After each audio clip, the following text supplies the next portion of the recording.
म्हणतच नाही, फक्त माझाच ऐक. हा हा, सगळं तुमचंच ऐकतात.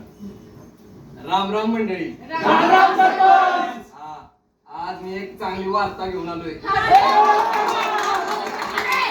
अरे तुझ्या लोकांनो ऐका तरी त्यांचं. हो गुरुजी, तुम्ही बसा, नाही तर तुम्ही जाल.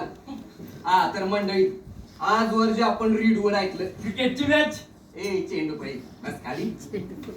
अरे जे गुरुजीने त्यांच्या ज्ञानातून पाजळलं, सत्यनारायणाची कथा. ए बाळा, अरे तुझ्या व्यथाच वेगळे, बस खाली. अरे जे नानाच्या पोवाड्यातून आपल्याला समजण्यासारखं झालं, गावच्या समस्या. समस्या नाही हो, समस्येच्या पलीकडे.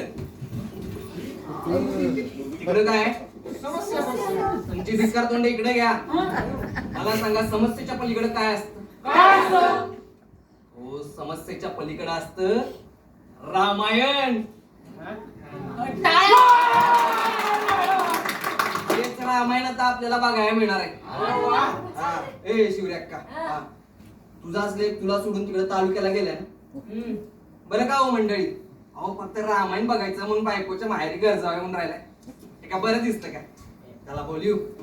ए उरले सुरलेली तरुण पोरं, लग्न जमतायत का? नाही. अरे लाजा, अरे लाजा वाटायला पाहिजे. सोयरी म्हणती गावात टीव्ही नाही, रामायण बघायचं हुकल म्हणून कोणी पोरगी द्यायला तयार नाही.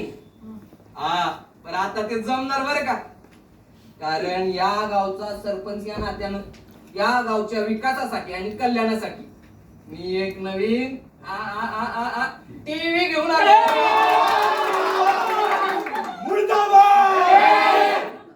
सरपंच जिंदाबाद. रामायण बघायचं आहे ना, सकाळी 8:30 लागतो, तेव्हा आपण सगळे एकत्र जमू आणि बघू.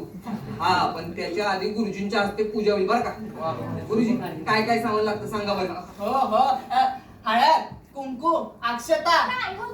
अरे तू नाही ग, आणि अत्यंत महत्वाची गोष्ट हो, प्रसादासाठी लागणारा असं काहीसा तो शिर आहे, एवढंच लागतंय. झालं. हा तर हे सगळं सामान स्वखर्चानं स्वतः गुरुजी घेऊन येतील. जय श्रीराम. जय श्रीराम.